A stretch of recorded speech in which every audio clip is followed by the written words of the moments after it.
Magrinho chamou, então nós fomos morar. É na Goiás, na República do Magrinho.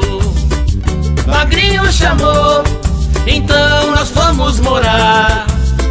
É na Goiás, na República do Magrinho. Quarto da frente já morou o Ezequiel.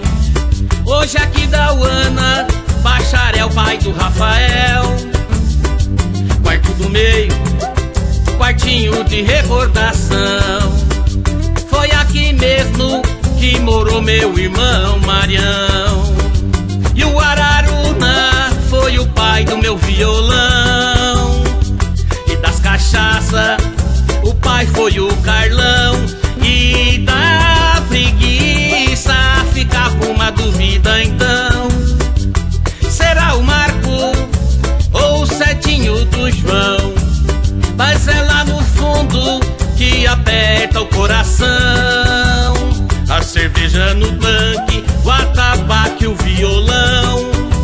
Quem puxava a fila não morava aqui não.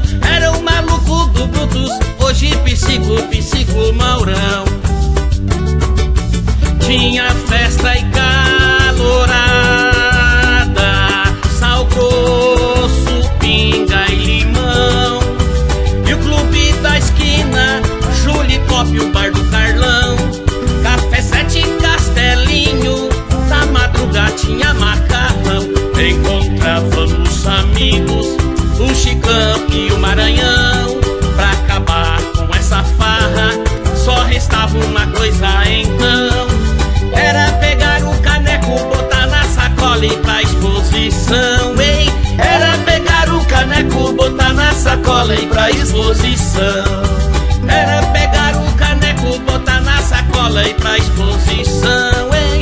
Era pegar o caneco, botar na sacola e ir pra exposição. Ei, ei, ei, tempo bom de Outubro em Londrina.